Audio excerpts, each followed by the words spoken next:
मुसलमानी ब्रिज चौल के काजी अलाउद्दीन साहब ने अहमदनगर की निज़ामशाही सल्तनत के मुर्तज़ा निज़ाम शाह फर्स्ट या अव्वल के ज़माने में बनाया था। यानी छत्रपति शिवाजी महाराज की पैदाइश से 50 साल पहले इसको तामीर किया गया था। पत्थरों से बनाया गया यह पुल आज भी अपनी मजबूती की मिसाल है। वक्त, बारिश और सैलाबों के बावजूद ये पुल आज तक खड़ा है। ये पुल हमें याद दिलाता है कि माजी की इंजीनियरिंग सादगी के साथ पायदार भी थी। अगर आप तारीख, विरसा और पुरानी तामीरात में दिलचस्पी रखते हैं तो नागोटना के मुसलमानी ब्रिज को ज़रूर देखिए। इस व्लॉग में हम आपको पूरी जानकारी देने वाले हैं, लिहाजा कंप्लीट व्लॉग देखिए। कोकनी माउंटेन यूट्यूब चैनल को सब्सक्राइब कीजिए, साथ ही साथ अखलाक नागुट ने फेसबुक अकाउंट और कोकनी माउंटेन इंस्टाग्राम को फॉलो भी कीजिए। Thank you. हेलो दोस्तों, मैं हूं अखलाक नागुट ने और आप देख रहे हैं कोकनी माउंटेनियर यूट्यूब चैनल। और मैं हूं नागुटना में, जो मेरा सरनेम है। जिस गांव की वजह से उसी बस्ती में हूं, उसी शहर में हूं, तालुका में हूं। और यहाँ के एक हिस्टोरिकल ब्रिज जिसको कोकन हेरिटेज में शामिल किया जा सकता है, उस ब्रिज पे लेकर आया हूँ। ये व्लॉग पूरा देखना। ये तकरीबन 450 साल पुराना ब्रिज है और इसकी हिस्ट्री और कब बना, क्यों बनाया गया, क्या रीजंस थे, पूरा डिटेल में एक व्लॉग देखने को मिलेगा आपको। इस ब्रिज का नाम है मुसलमानी ब्रिज। तो प्लीज़ चैनल पे बने रहिए और जिन्होंने चैनल को सब्सक्राइब नहीं किया सब्सक्राइब करें, लाइक, कमेंट और शेयर ज़रूर करें। तो आइए इस ब्रिज का आपको टूर कराता हूँ। अगर आप मुंबई से आ रहे हैं तो ब्रिज तक कैसे पहुंचा जाए, इसका लाइव लोकेशन मैं आपको दिखा रहा हूँ इस वीडियो के जरिए। गोविंद कामत होटल के पास जो ब्रिज अभी इनकम्प्लीट है, बन रहा है, इन फ्यूचर वो कंप्लीट हो जाएगा। तो ब्रिज पर नहीं चढ़ते हुए ब्रिज के नीचे से आपने जाना है, गुजरना है। तो लाइव लोकेशन के साथ मैं आपको यहाँ की थोड़ी इन्फॉर्मेशन भी दूंगा। ये जो है नागोटना है, मुंबई गोवा हाईवे और अंबा रिवर के बीच में है। मुंबई गोवा हाईवे यानी नेशनल हाईवे 66, यहाँ से आप गुजरेंगे तो मदीना होटल के पास से राइट लेंगे और आप शहर में निकल जाओगे। चंद मीटर के फासले पर ब्रिज है। बाजार से गुजरते हम ब्रिज पे ज़रूर जाएंगे। साथ में एक रीज़न ये भी बता दूं कि आखिर ये ब्रिज बनाने पे मजबूर क्यों हुए थे। तो नागोटना और जो चौल है रेवदंडा के पास, यानी नागोटना के अंबा खाड़ी का जो नदी जो है बाद में खाड़ी बन जाती है, तो 5 तरह के या 4-5 तरह के रूलर्स थे, जिसमें जो पुर्तगीज थे, गुजरात की सल्तनत उनकी भी कुछ पार्ट पे हुकूमत थी, अहमदनगर के सल्तनत थी। तो अलग अलग रूलर्स थे और इनमें आपस में कॉन्फ्लिक्ट था। अब मसला ये था कि पुर्तगीज को कैसे रोका जाए, इसलिए इस ब्रिज को काजी अलाउद्दीन साहब जो चौल के रहने वाले थे, वहाँ काफ़ी तादाद में मुसलमान आबाद भी थे उस वक्त, रेवदंडा के पास इसी अंबा रिवर के किनारे पे, जो चौल आज भी हिस्टोरिकल गांव वहाँ मौजूद है। तो यहाँ पाएंगे तो नागोटना का जो एसटी स्टैंड है, तो वह उसकी बिल्कुल पीछे साइड में ये पुल अपना बना हुआ है। उस ज़माने में जो सल्तनत थी अहमदनगर की और उसके जो रूलर थे मुर्तज़ा निज़ाम शाह फर्स्ट, उनके ज़माने में ये ब्रिज बनाया गया। इसलिए बनाया गया था कि मुस्लिम जो एलीज है, तो पुर्तगीज़ को अपना कैसे रोका जाए, उनके हमलों को कैसे रोका जाए, इसलिए ये ब्रिज बनाया गया था। सर्व प्रकारच्या वाहनात म्हणजे आहे पर्यायी मार्गाचा वापर करा और यहाँ से सिर्फ 2 व्हीलर जा सकते हैं। आप देखिए 2 व्हीलर्स के लिए सिर्फ अलाउड है और पेडेस्ट्रियन जा सकते हैं, बाकी नहीं कोई जा सकता। चौल के काजी अलाउद्दीन साहब ने 1580 में नागोटना का ये मुसलमानी ब्रिज तामीर किया। अप्रॉक्सीमेटली 480 फुट ये लंबा ब्रिज है, 19 फीट यानी 19 फुट हाई है, ऊंचाई इसकी है। और नैरो अगर देखा जाए तो 9 फुट 9 इंच है वाइड बिटवीन पैरापेट। अब जो पैरापेट बनी हुई है, इसमें से भी पानी को गुजरने के लिए ओवरफ्लो जब होगा तो रास्ते बनाए हुए हैं। इस ब्रिज को बनाने में उस जमाने में 3 लाख रुपए खर्च आया था और उसके ठीक 245 साल बाद 1826 में ईस्ट इंडिया कंपनी ने इसको रिपेयर किया, जिसका खर्च उस जमाने में आया था 2590 रुपये। अंबा नदी की लंबाई तकरीबन 66 किलोमीटर है और नदी के उस तरफ यानी रोहा की तरफ जाएंगे तो आगे आता है कोरलई। वहाँ पे कोरलई में जो हुकूमत थी पुर्तगीज़ों की, और पुर्तगीज जो आए दिन हमला किया करते थे, लूटमार भी किया करते थे, क्योंकि नागोटना की जो नदी है, नागोटना से लेकर चौल या रेवदंडा की खाड़ी तक इसकी लंबाई तकरीबन 38 किलोमीटर है। और उन 38 किलोमीटर में जो तिजारत कश्तियों के जरिए चला करती थी, तो पुर्तगालियों की नज़र हमेशा ख़राब रहती थी, क्योंकि एक तरफ नदी के उस तरफ थे पुर्तगीज़ और इस तरफ यानी चौल रेवदंडा उस तरफ जो थे गुजरात की सल्तनत। बाद में गुजरात की सल्तनत ने वो इलाका अहमदनगर के निज़ाम शाही के हवाले किया।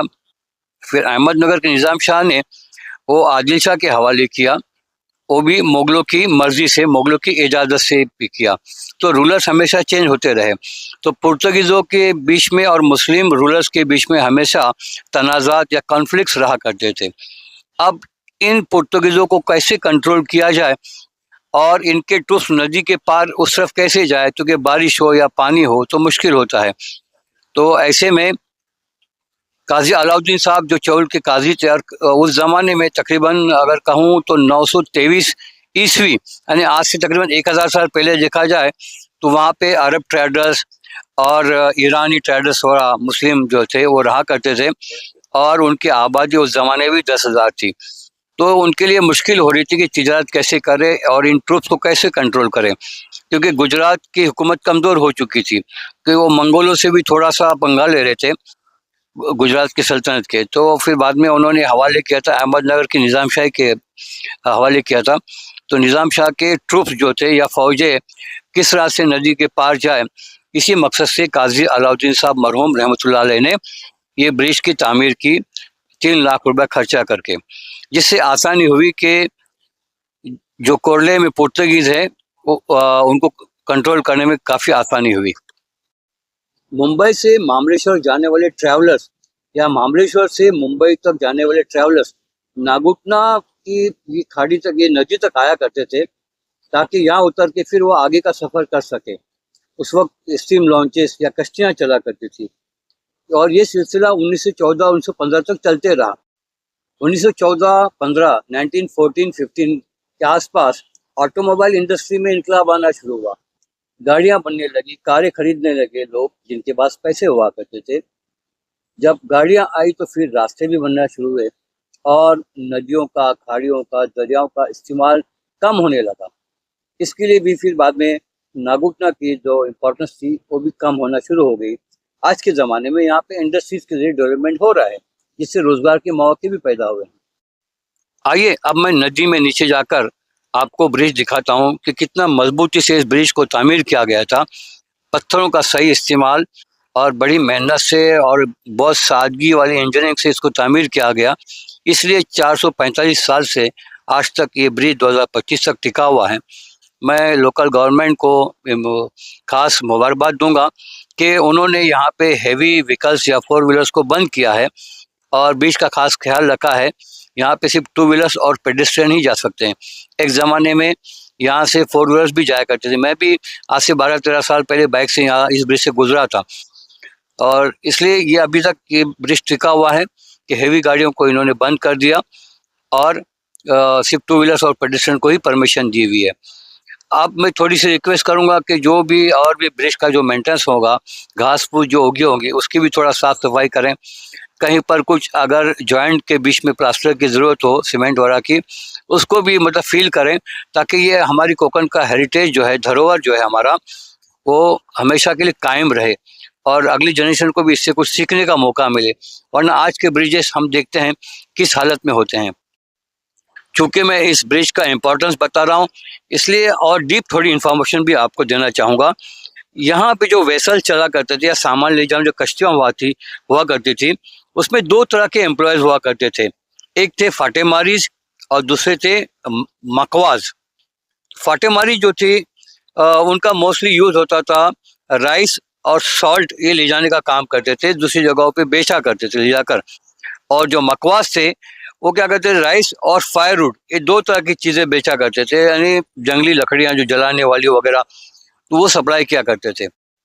साथ ही साथ मछली की भी तिजारत किया करते थे। आप देखेंगे ब्रिज के दोनों तरफ शमशान घाट बने हुए, दोनों तरफ है। मैंने कोशिश की कि ज़्यादा से ज़्यादा मालूमात दूँ, पॉलिटिकल उस वक्त क्या हालात थे, हिस्ट्री क्या थी, किसने बनाया था, क्या रीजंस थे, सारी चीज़ें बता दी। हैवी बारिश के वक्त नदी में सैलाब आता रहता है, इसलिए मैं रिक्वेस्ट करूंगा कि कोई कचरा न डालें और नदी की साफ सफाई भी करें, मट्टी भी मतलब उसमें आके न मिले, ताकि सैलाब से बचे भी। तो दोस्तों, खासकर मैं मुंबई से आया इस स्पॉट को शूट करने के लिए, इस ब्रिज को शूट करने के लिए। आपको कैसी लगी इन्फॉर्मेशन आप ज़रूर बताएं और कमेंट करें। वापस मैं रिक्वेस्ट करूंगा, जिन्होंने चैनल को सब्सक्राइब नहीं किया वो सब्सक्राइब करें। तकरीबन 5:30 बनने को आया है और यहाँ से अभी 120 किलोमीटर और मुझे ड्राइव करना है। दापोली तालुके में अपने गांव जाना है। तो आपके सपोर्ट की ज़रूरत है, सब्सक्रिप्शन की ज़रूरत है और इस वीडियो को जितना हो सके शेयर करें। डाउनलोड करके शेयर नहीं करें प्लीज़, रिक्वेस्ट है। डाउनलोड करके आप हमारे व्यूज़ का नुकसान करते हैं। तो कैसा लगा व्लॉग ज़रूर बताएं, ठीक है। फिर मिलते हैं नए व्लॉग में। कोकण सीरीज अभी दिसंबर से शुरू हो चुकी है। Bye, see you.